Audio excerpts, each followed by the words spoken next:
Welcome back नाजरीन, हमारे साथ गुफ्तगू कर रहे हैं हाफिज़ एहसान अहमद साहब और अब्दुल मुईज़ जाफरी साहब, और हम बात कर रहे हैं जो इस वक्त खैबर पख्तूनख्वा के नए वज़ीर आला के इलेक्शन के हवाले से कोर्ट में केसेस या सवालात उठाए जा रहे हैं। हाफिज़ साहब, एक तरफ तो ऑब्वियसली एक ये इशू है कि ओथ टेकिंग होगी और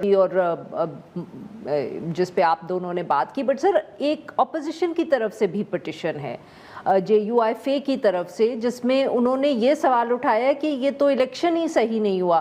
तो आपके ख्याल में जब ये केस डिसाइड हो गया है तो मेरे जैसे लोगों को तो ये समझ आ रहा है कि अब पेशावर हाई कोर्ट के चीफ जस्टिस ने वो इलेक्शन एक्सेप्ट कर लिया है। अगर वो कह रहे हो कि ओथ ले लें तो इसका मतलब ये है कि उनको तो इलेक्शन में कोई मसला नहीं नज़र आया, तो अब वो JUIFA की पिटिशन का क्या होगा? देखें आरफा, जो चीफ जस्टिस ने किया है वो उन्होंने अपना जो डिस्क्रिप्शन इस्तेमाल किया है वो आर्टिकल 255 के नीचे किया है कि गवर्नर को ओथ लेना चाहिए। और 255 की जो लैंग्वेज ये है कि अगर कोई कॉन्स्टिट्यूशनल ऑफिस जो होल्डर जो है वो किसी का ओथ नहीं लेता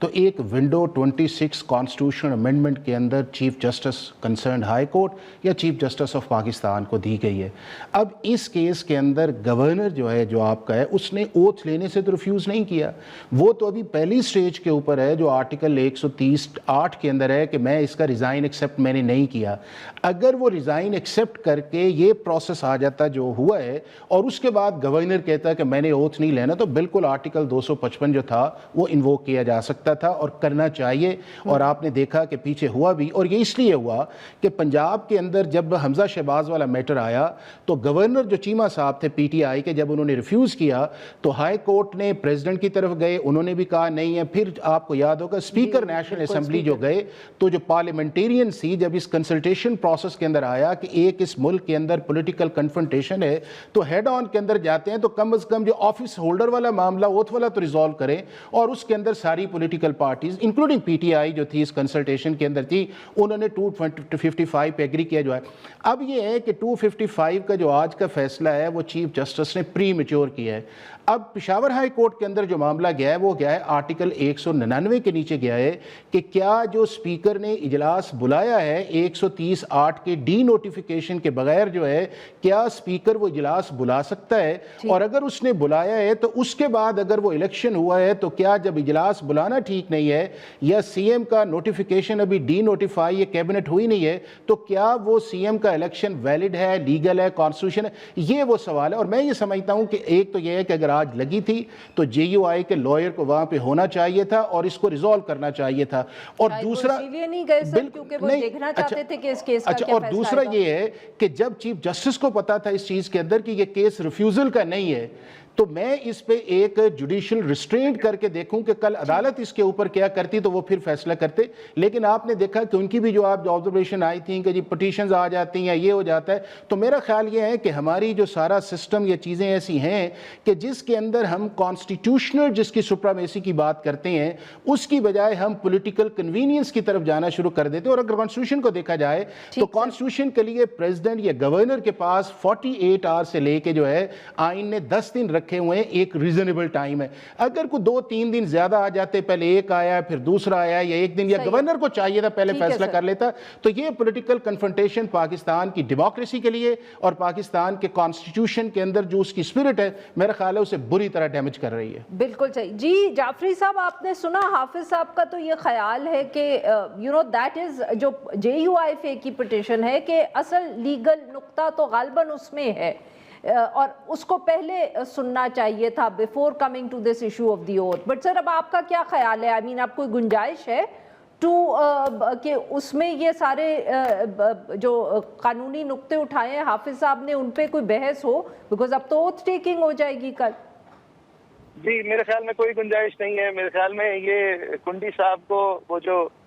जब PML नून की तरफ से राना सनाउल्लाह साहब को ज्यादा बात कर देते थे और वो फिर अगले दिन उनकी जाती राय हो जाती थी, इसी तरह आप देखेंगे कि ये कुंडी साहब की जाती एक्सपेरिमेंट या जाती मिशन हो जाएगी अनकरीब। ये एक बिल्कुल बॉस्ट एडवेंचर था और PTI की तरफ डराया धमकाया जाना जो है वो क्योंकि कामयाब नहीं हुआ और क्योंकि उनके नंबर्स जो हैं वो इतने हैवी थे कि कुछ ज़्यादा ही इंजीनियरिंग की ज़रूरत होती और वो इंजीनियरिंग मुमकिन नहीं थी। लिहाजा ये अब एक फेल्ड एक्सपेरिमेंट है। अब कोई अफरीदी साहब के रास्ते में और नंबर अटकाए जाएंगे لیکن ان کا PM ہی نہ بننے کی جو دعوے تھے جی وہ میرے خیال میں ناکام ہو چکے ہیں. نہیں تو جعفری صاحب آپ یہ کہہ رہے ہیں کہ اب یہ جو اگر مطلب کہ اگر حافظ صاحب کی بات کو ہم صحیح بھی سمجھ لیں, let me explain what I'm trying to say, کہ اگر ہم حافظ صاحب کی بات کو فور اے مومنٹ ازیوم کر لیں کہ یہ قانونی نقطہ ایسے ہی ہے اور کورٹ کا بھی یہی خیال ہوگا, مگر آپ کے خیال میں وہ اب because of the numbers game court جو ہے وہ کوشچن نہیں اٹھائے گی اس ایشو پہ, کیونکہ آل اٹ ول مین از کہ دوبارہ دہرانی پڑے گی یہ ایکسرسائز, تو وہ آپ کے خیال میں دہرائیں گے بھی نہیں ایکسرسائز یہ پارلیمنٹ میں؟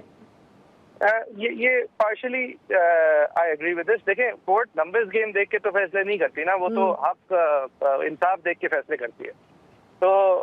انصاف کے بیسس پہ میرے خیال میں انفرکچوس ہو گئی ہے JUIFA کی پٹیشن, اس وجہ سے اس کے اوپر کوئی فیصلہ نہیں ہوگا. اور ایکچولی جو ہے وہ یہ سارا معاملہ جو ہے یہ اب واٹر انڈر ہو گیا ہے. لہٰذا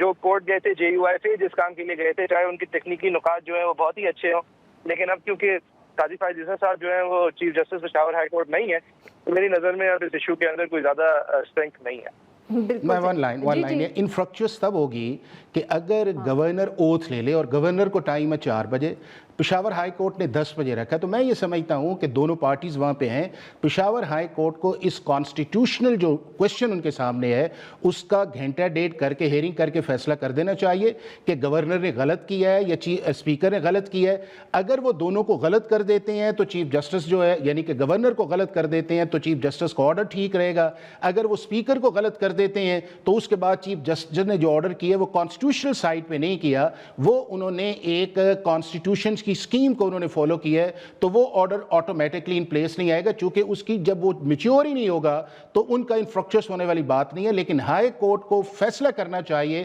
کہ کیا گورنر کا ریسٹرین کرنا یا ڈیمڈ ایکسیپٹ کرنا, یا آرٹیکل 199 کے نیچے اسپیکر نے جو اجلاس بلایا اس کو جوڈیشل ریویو کے اندر جو چیلنج کیا گیا ہے یہ کانسٹیٹیوشنلی یا لیگلی ہے یا نہیں ہے, یہ فیصلہ ہونا چاہیے تاکہ ان پولیٹیکل پارٹیز کو بھی میسج یہ جائے کہ ہم جو ہیں شارٹ کٹ کے ذریعے نہیں ہیں, جو ہمارے ذمہ قانون ہے ہم اس کو امپلیمنٹ کریں گے. جی جعفری صاحب سر 30 سیکنڈز.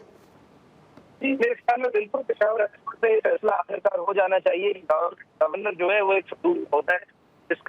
کی حقیقت وہ کچھ بھی نہیں ہے. اگر استعفیٰ اگر ایک آ گیا ہے اور جس آدمی نے استعفیٰ دیا ہے وہ ہر ماڈرن ٹیکنالوجی سے یہ وعدہ کر رہا ہے کہ میں نے استعفیٰ دیا ہے, تو پھر یہ گنجائش اگر پیدا کی جا رہی ہے کہ نہیں